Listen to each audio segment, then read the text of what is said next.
program.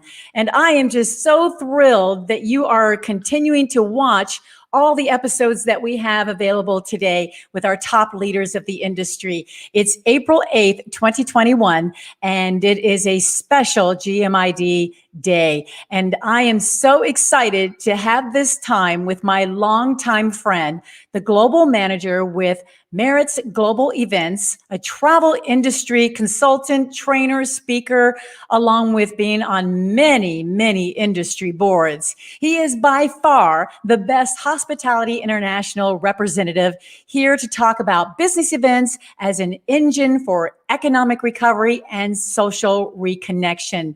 Eduardo Chaillo Ortiz. We are in for a very special treat with this man. And I'm just so thrilled that he's here, and you're going to just love everything that he has to share. So don't go away. We'll be right back.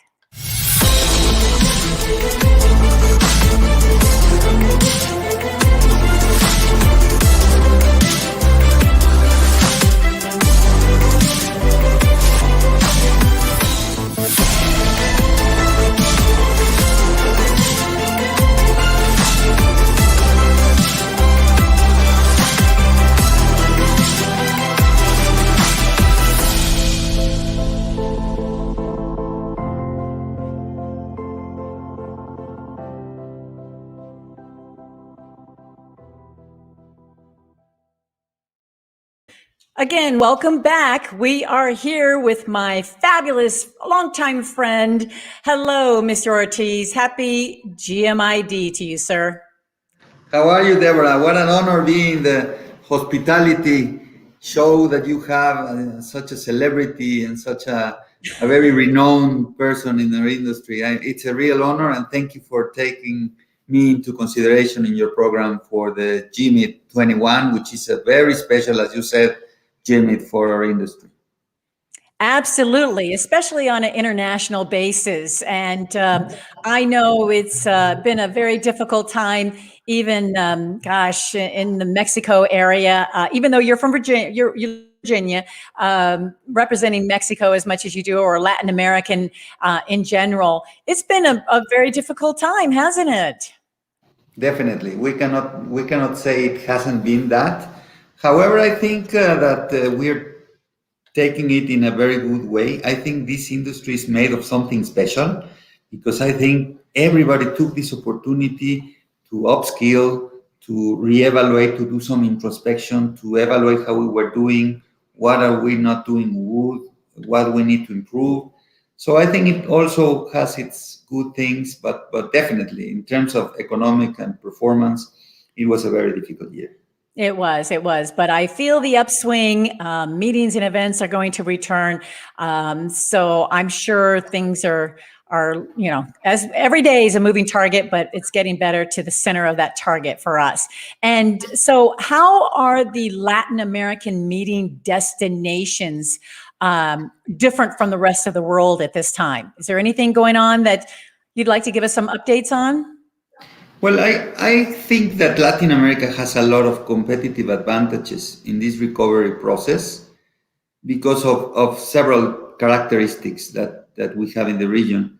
One of them is the land extension. There are very big countries, a lot of outdoors, nature places, where, as you know, right now, what we need is space. What we need is to enjoy the outdoor and to try to meet in a different landscape and in a different spaces. So I think a lot of emerging destinations will be benefit by this new reality, because we don't need right now big convention centers or big venues.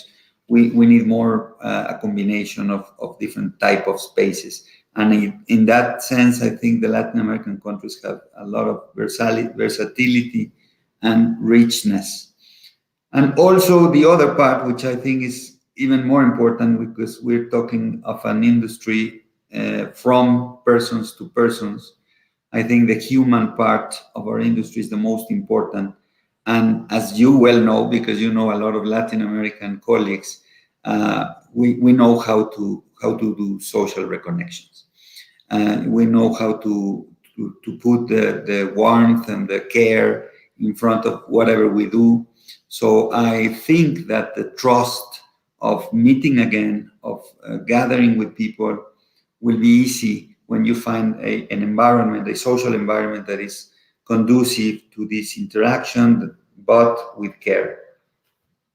Good points. Very, very good points. Yeah. And I know, gosh, if we get back to meetings, as a matter of fact, you're at a meeting, right? I'm at a meeting, yeah, very nice and very responsible meeting, because it was a hybrid meeting where a lot of people connected. I think there were like 600 people connected to the event, and there were only like 50 in presence. But I came because, as I shared with you earlier, they inaugurated a Mexico meetings industry museum. And that's nice. That's nice to see the evolution of our industry in our country. Oh, absolutely. Absolutely. So it has to feel really good. It sounds like everybody's being safe, keeping them very small right now. And eventually we know it's going to just gangbusters. It's going to just really, we're going to have this, I don't know, just like they talk about the travel, what do they call it? Travel revenge. I think we're going to have a meetings and events revenge, to where it's all going to come out the gate at the same time.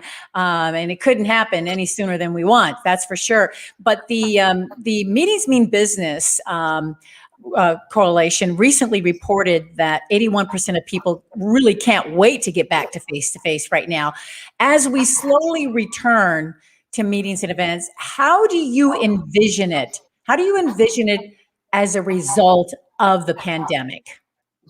Yes, I agree that we will have this revenge, and I'm ready for that, especially if we add a little tequila to the revenge. No, but I mean, I was kidding. But what I think is that it will come back in a different way, in a different format. I mean, we will still engage communities. We will still exchange knowledge. We will still do a lot of networking events and a lot of business, of course, which is another objective of business events. But it will be in a different format, and it has its advantages. It has its disadvantages, especially for destinations that will need to also reimagine the way they promote, the way they articulate the meeting industry ecosystem in every city. So everybody is conscious that this is coming in a different way, that we still have to take security, biosafety in a very serious way. And we also have to take a lot of care of cybersecurity, because technology will be a very important part of what we do.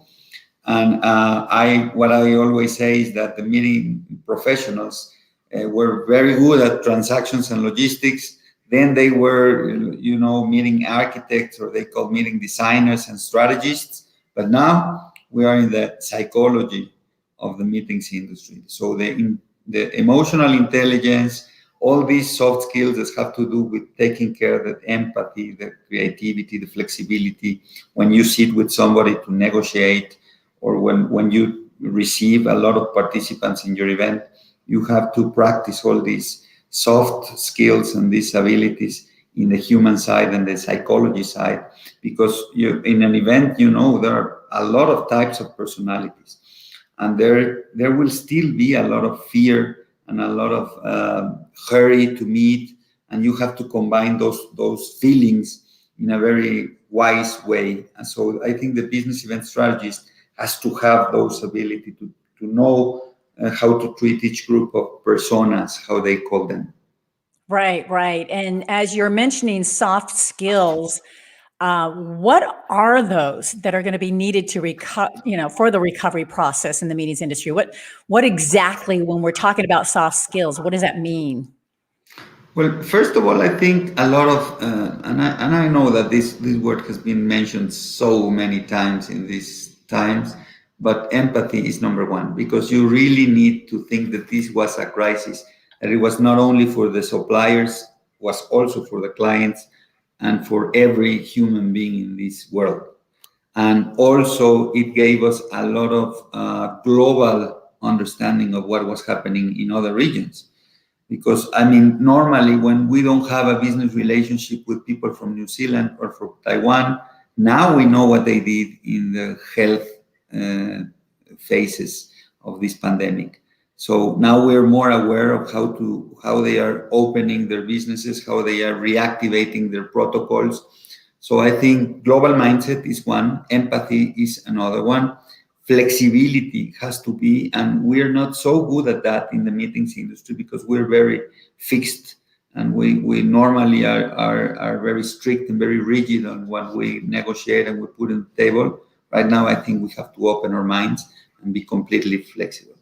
We also have to practice a lot of inclusiveness, and so those conflict resolutions is another ability that we have to practice a lot, because we never know which other problem will emerge in the near future, and we have the resilience, we have the abilities to do that, but we have to focus more on that maybe on the technical ones that we already know.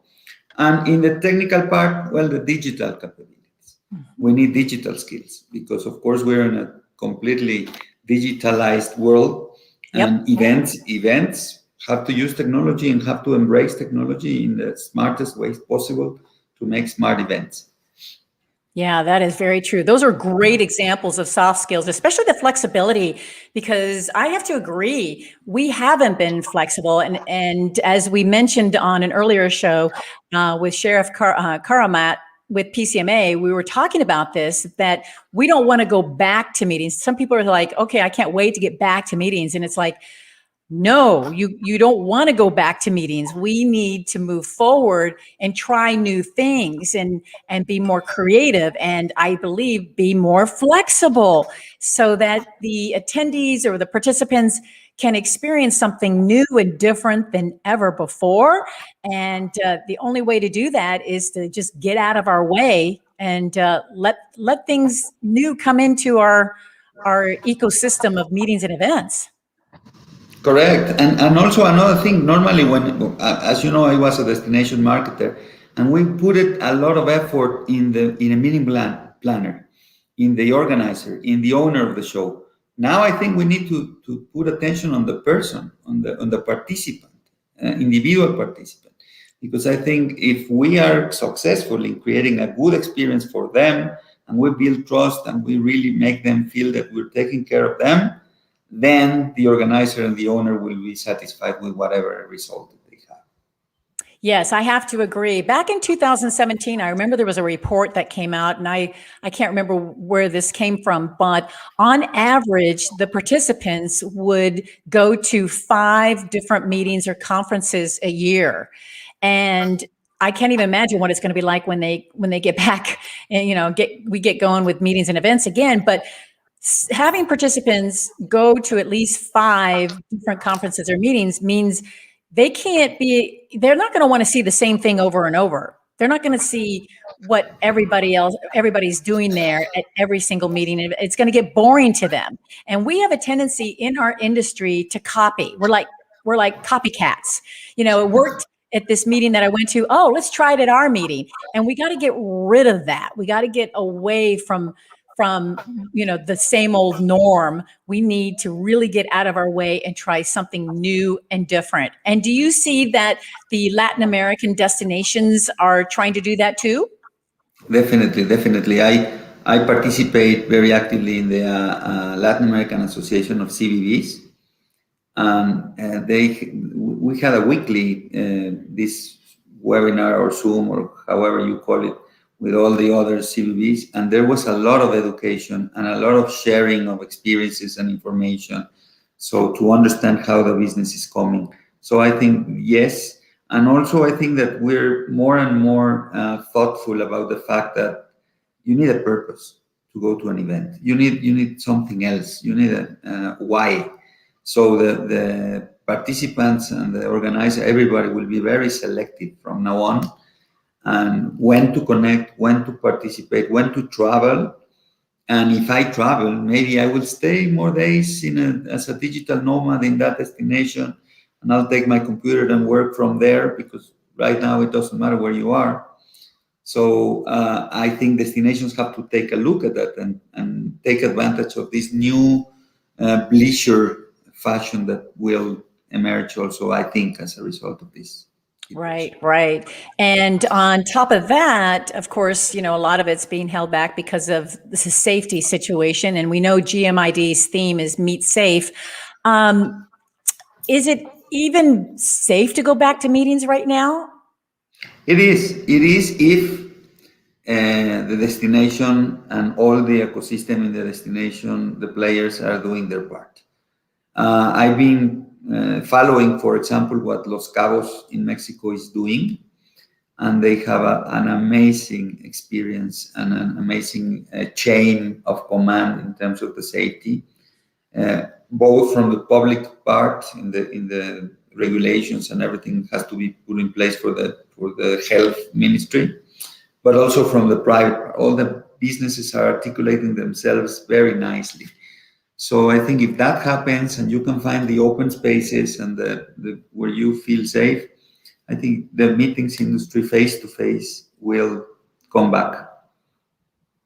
Okay, well, then a little bit deeper into that area, of course, a detrimental to communication this past year has been something as simple as wearing a mask, and which makes it a little bit different or a little bit harder, especially when we're looking at different cultures. Communicating is a big deal. And, wearing a mask had made it even worse. As a matter of fact, the National Institute on Deafness and Other Communication Disorders said that half the individuals are younger than the age of 65. So with this mask thing that we've been dealing with this entire time, is really making it difficult. So do we know when we're going to be able to get rid of that, or is that still? Well, I don't know, but when you go to a restaurant right now, you go with your mask, you arrive to the restaurant, Right. you sit in your table, and then you're allowed to take out your mask Right. because you're with your people, and the only interaction you have is with the waitress, and the waitress or the waiter have a mask, etc.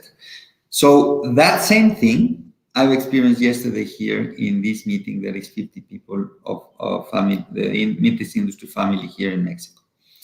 Which meant that when we were seated and we're with the distance we take out the mask and we interact as the same as always, and we have our tequilas and we toast.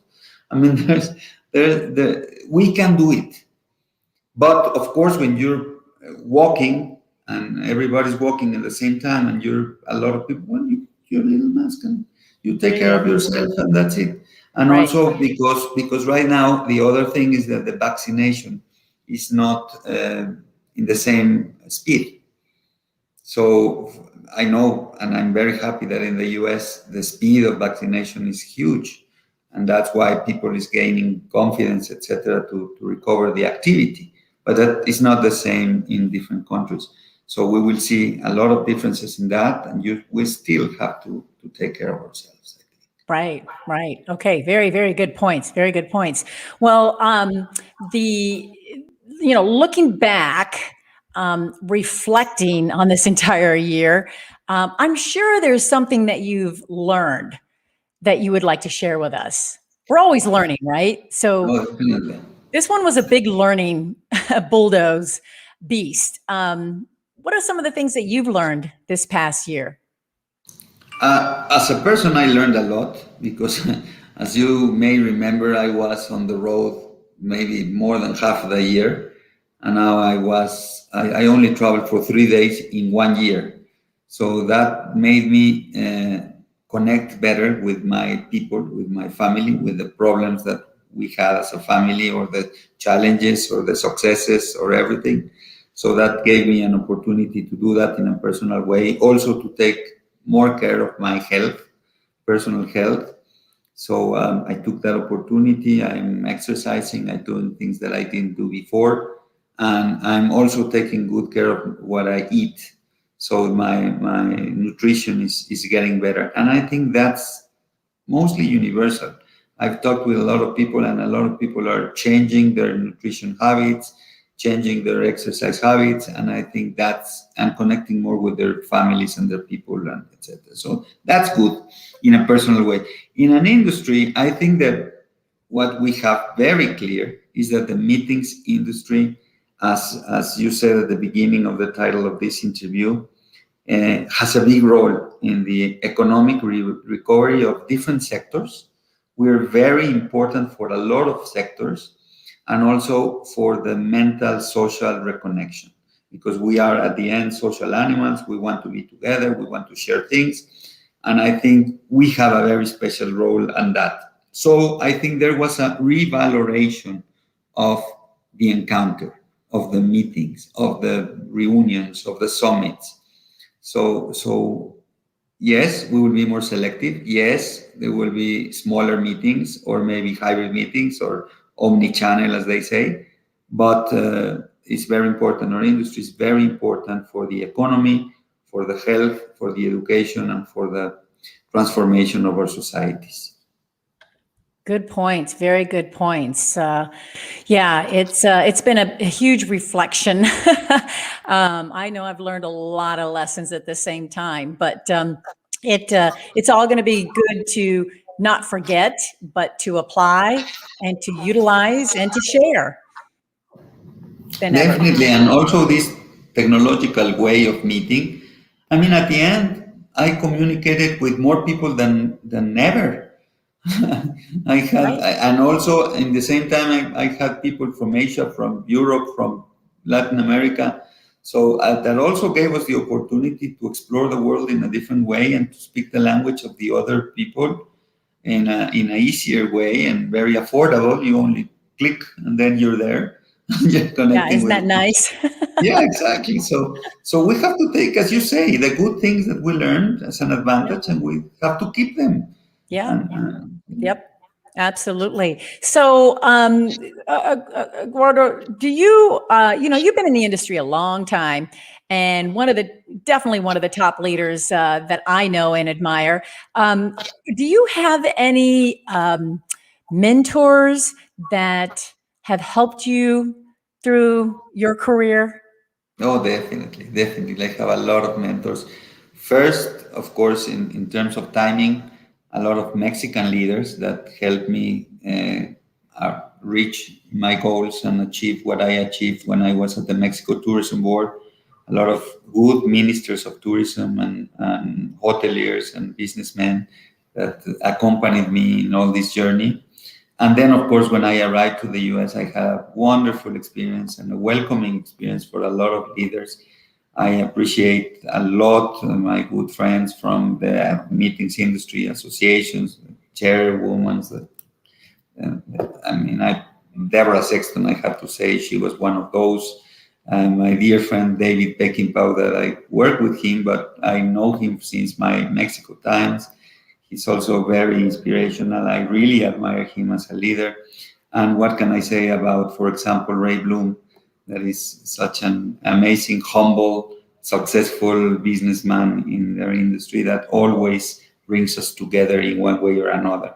So I think, well, those were only examples, because there are really a lot that I can tell you, and you know them all. So it's very nice to be in this family. It really feels like it's a family.